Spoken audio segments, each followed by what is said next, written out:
One time, that's shit. Yo, yeah. Yo, this the Onyx shit, you know what I'm saying? Coming out the motherfucking crevices. Tape rolling, man? Yeah. Dodger Grill. What it is like Chappelle's show. Chappelle's. Yeah, You better knuckle up. You better knuckle up. Hey, that's your part right there. Welcome back to Guard Your Grill Boxing. Nah, that's played out. Hambo, you heard? Guard Your Grill Boxing, box score. Shane Mosley versus Ricardo Mayorga. And we got Andre Berto versus Steve. 2 pound Forbes. 2 pound Forbes. No Which doubt. belt? The BC strap. The BC strap. We don't know how the BC strap ended up. That's the linear belt, No, right? well, not the lineage is broken, man. That was Floyd's belt. Floyd vacated that belt. I ain't heard of Roman Floyd might try to come back. That's what I heard. I heard that earlier today. Such sweet songs. Floyd's coming back. Huh? You can't wait for Floyd to come back. I don't, you know what? Because I heard he's running out of money. Floyd has no money. All right, let's get into it, man. Yeah. First of all, you know what, to be honest, I kind of put Andre Berto and your man Baby Bull in the same character, in the same light. It's just that excessive hype. Big Mike is speaking. I'm sorry. Sorry. All right, go ahead, continue. But You put him and who in the same light? the Baby Bull, Juan Diaz. Why is that? Because it's just like, you know, it's just like a lot of hype for what. But I was actually impressed by Andre Berto's performance. I saw a lot in him that, you know, I guess we've seen before, but up against Steve Forbes. You know, Steve Forbes was kind of hanging in there with Oscar. And the first round looked interesting. That was given to Berto. That first round. But then the second round, that's when Stevie Forbes turned up the heat on him, and he was catching him. He was catching him hard. Right. And then after the second round, it was all downhill for me. I mean, Andre Berto just dominated the fight. But I was really impressed with his speed. Was it the second or the third when they had that talk with Andre in the corner and he seemed to turn it up? Third, I think. That was after the third. I think I had gave Steve 2 out of the first 3 rounds. Like, we're a couple of days behind. Well, maybe it was a third. Yeah. It seemed like Steve Forbes just lost a lot of zing to his punches. I mean, the thing is, it's not so much he lost zing to his punches. He's fighting about 3-weight classes from where he was last time a champ at. He was a super featherweight champ. That's what he had his belts at. So you have a dude that fought at 130 for the bulk of his career, who went up to, was it 154 pounds for the contender? Mm-hmm. That's a lot. That's a huge, increase in weight. And he fought Oscar at 50. Mm-hmm. Now he's fighting Berto at 47. It's still 20 pounds outside of his comfortable weight class. So that's why, you see Steve fighting these dudes and it looks like his punching power had, they can't hurt a fly. And it's because, he's really a super featherweight. Steve is cashing out, basically. Yeah, he's a 2-time champ. He had a belt. He defended it against some quality opponents. Like I said, he went up, tried to get a payday. He knows his days in boxing and numbers, so now he's trying to get that guap. Trying to get that guacamole, baby. He trying to get that chicken. Shout out to Ride or Die. He's a fighter, as Docs always says. He's basically turned into a gatekeeper. Put on. He's a company man. Down with Golden Boy, I think that gave him some opportunities once he took the fight with Oscar, because he's too small to be in that division. And even if he's coming from flyweight, he still only has 9 knockouts, so he didn't have a featherweight. He didn't have a lot of knockouts then. But he was a slick fighter.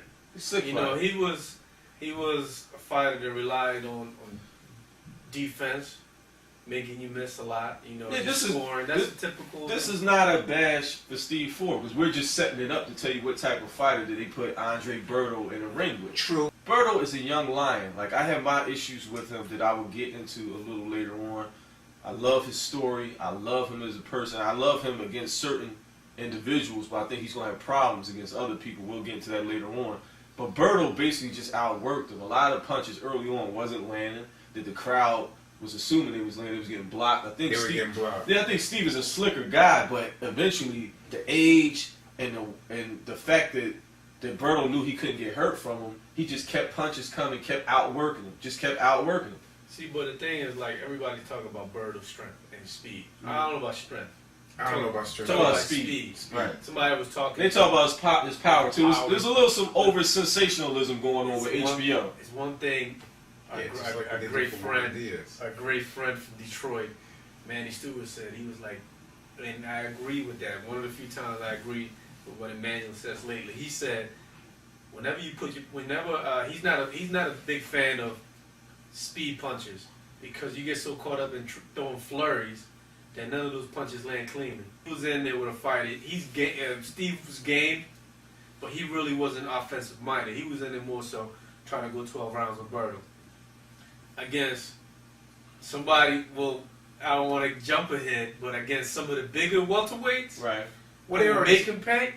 That's he's not savvy enough in terms of Talking about Berto. Berto. He's Right. not savvy enough to be able to go 12 rounds with some of the other solid welterweights that we have in the division. Right Well, now. they said it. They wouldn't put him in. Right. It's starting to be. It's funny because in boxing, everybody's starting to be very honest about keeping people away from certain people. Yeah, they And said that. We'll get into that. Like, far as dealing with Berto, Well, when did that become the norm? Lou was basically like he's not gonna put him in the ring with Paul or with Yeah. Tony because they're too big and He hoping tried- they'll he's just like- move along. Since Berto's been hurt, has he been in with a puncher yet? Since then, Nah, I don't He think hasn't. And that's the big thing. He's fighting smaller guys, but he's also fighting smaller guys that can't pop. But these opponents he has are more confident builders than anything. Yeah, There's of still course. a lot of other guys in the division that he can go in and fight. He can fight Quintana. Let's see how he looks against Yeah. Quintana. I got him beating Quintana and Collazo. So I have those fights. What about but- Central? I don't No, think he can be able. I to think hurt Central him. is too big for him. Yeah, that's why the reason I said those two guys, even though they're lefties, they're southpaws. Right. Still, these are guys who I like to call gatekeepers. You know, they've been in world title fights. You know, our boy Quintana won title fight. Let's go with Collazo first. He's the mandatory. It's mandatory. How do you have him? It's gonna be a 12-round fight, and I don't know how Berto will look against a southpaw. I don't think he's been in there with a southpaw yet. So Collazo's a little slick too. Mm-hmm. So Collazo might make him look bad, but eventually I think Berto will wear him out, down, possibly stop him late. You know, Oh, go ahead. I didn't mean to cut you off. what you think about him, Collazo? You know, This is good too much. I really, no, I really don't know. You don't know about Collage. Oh, all right, you trying got to it. put me on camera, man. Like, I don't know. Yeah, man, I'm the editor. It's not gonna make it.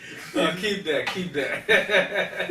Mike has gotten pissed off. No, I see him beating Collazo. I do. I see Yeah, I him see him winning being the decision. Collazo. Yeah. One decision probably stop him. I think it knocked Collazo out only simply because Collazo's been inactive. I don't know what Collazo's confidence is right now, and I think he gets outworked. He gets outworked by Collazo, who isn't a heavy puncher. Well, so what about Quintana? I got- Quintana's a little tougher fight though. I think Quintana's an easier fight. I'll tell you- Quintana just looked that good against You know, Paul Whitaker. hold on. I'll take it back. So he's Like I said, Quintana is damaged goods. He's done. He's done ever since Cotto took it out of him. My man Paul just looked bad in that first fight.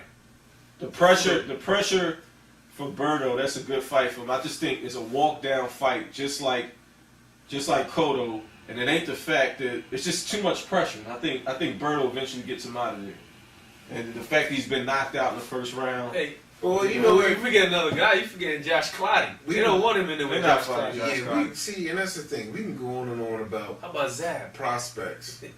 Zab, Put him in there with It's knocked Zab. out. Zab knocks him out, but Zab- Zab got the punch though. I think Zab will knock him out. No, Berto. I think I would If you love to get- see that fight. if you that's a get, good fight. you get 5 good rounds out of Zab, Zab could knock Zab him could out. hurt him, bro. If Zab's greatest shit Here we go. is in round 1. We're back on Zab The again. big what if with Zab.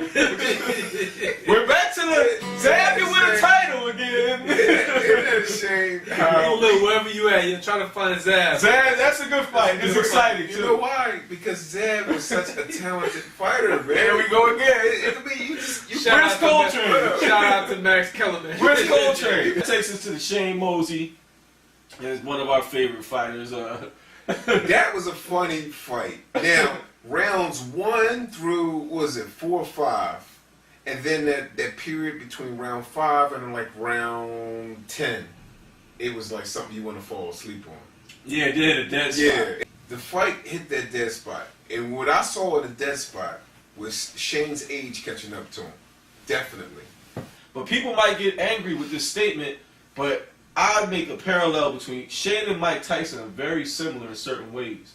Simply because once they reached, well, mainly Mike's lack of training and him going in with different people in the corner, man, these are very athletic fighters, very fast, powerful fighters. But once the athleticism leaves, you see how fundamentally flawed they are. Like, you're kind of blinded with Mike's display of upper torso movement and punches and bunches. You don't understand that he squares up a lot. You don't understand that when he throws punches, sometimes he changes his pivot. But as he slows down and Holyfield drops him with a body shot, you start paying attention to these things.